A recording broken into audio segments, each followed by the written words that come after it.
আসানসোল জেলা হাসপাতালে উন্নত চিকিৎসা পরিষেবা নিয়ে সাংবাদিক সম্মেলন।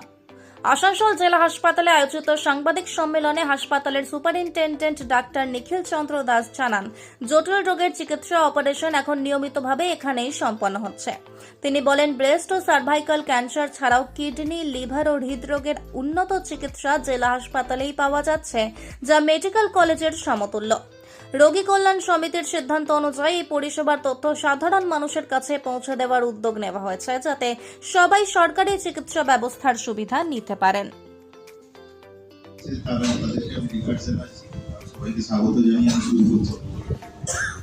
আমি দুটো বিষয় নিয়ে বলবো। একটা হচ্ছে ক্লাব ফুড।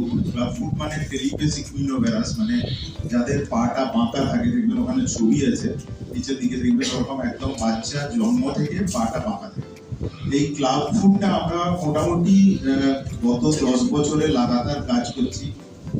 ক্লাব ফুড বেশ কমন জিনিস, মোটামুটি 1000 বাচ্চার মধ্যে একটা বাচ্চার ক্লাব ফুড দেখা যায়।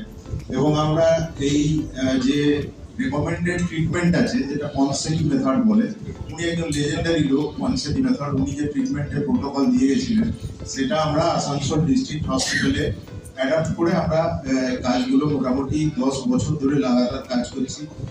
অনেক পেশেন্টের পা ভালো হয়ে গেছে, সবই একদম মানে একদম প্রসূত বাচ্চা, যারা ওই 3 দিন 4 দিন এরকম বয়স থেকে আমাদের কাছে ট্রিটমেন্টের জন্য আসে। তো this is a story of struggle, team work and success. জেলা হাসপাতালে যা কাজগুলো হয় রুটিন, সেই কাজগুলো তো হয়। এবং আপনারা যে স্বাস্থ্য ভবন থেকে আমাদের সিনিয়র অফিসার অ্যাপেক্স একজন অফিসার আপনাদের সঙ্গে ইন্টারেক্ট করেছেন, সেখান থেকে আপনারা বুঝতে পেরেছেন যে যেগুলো একটা জেলা হাসপাতালে সেকেন্ড টায়ার হাসপাতালে হওয়ার কথা, সেইগুলো ছাড়াও আমরা এমন কিছু কাজ করেছি যেগুলো শুনলেন আর কি, যে অনেক পেরিফেরি মেডিকেল কলেজেও হয়। যেমন ধরুন, প্যানক্রিয়াসের মধ্যে থেকে টিউমার বার করা, এখানে অপারেশন। কিডনির মধ্যে ক্যান্সার হয়েছে বিশাল মাস, তার অপারেশন। ব্রেস্ট ক্যান্সারগুলো তো হচ্ছে, সার্ভাইকাল ক্যান্সারগুলো তো হচ্ছে। তো এই সমস্ত ধরনের কিন্তু কঠিন অপারেশনগুলো আমাদের মতন জেলা হাসপাতাল লেভেলে কিন্তু আমরা করছি। পাশাপাশি পেডিয়াট্রিশিয়ান যারা বললেন যে তারা অনেক জটিল বাচ্চা এখানে সারিয়ে তুলেছে। অর্থোপেডিক্সে ডক্টর নীল শর্মা যে আপনার বললেন, ওই যে পায়ে যেগুলো ডিফেক্ট থাকে জন্মগতভাবে বাচ্চাদের, টেলিপ্যাথ যেটাকে বলা হয়, সেগুলো যে চিকিৎসা হয়। এবং এতগুলো আপনার স্ট্যাটিস্টিক দেখলেন যে 2021 সাল থেকে নিয়ে এতগুলো মানুষকে আমরা কেমোথেরাপি দিয়ে ভালো করেছি। এবং অনেক পেশেন্টকে আপনারা দেখলেন যে তাদের মধ্যে এখন ক্যান্সারের কোনো চিহ্ন পাওয়া যাচ্ছে না, তারা এখন ভালো আছে। এইগুলো কিন্তু একটা জেলা হাসপাতাল।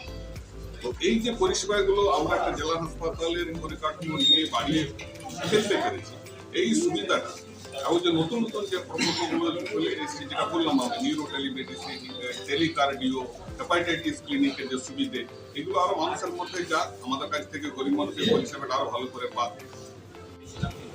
করার পর 4 বছর পর আবার আমার ব্রেন ছিল, আমি অনেকটাই সিরিয়াস হয়ে গেছিলাম।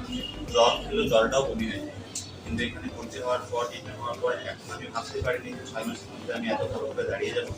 আবার মানে মনে হয় না যে আমি অপারেশন হয়েছি, যেরকম ছিলাম নর্মাল ওরমই মনে হয়। আর এখন দেখেছি সব করে কেউ বলতেও পারে না যে পেশেন্ট। আমি অনেক হ্যাপি যে এখানে করে অনেক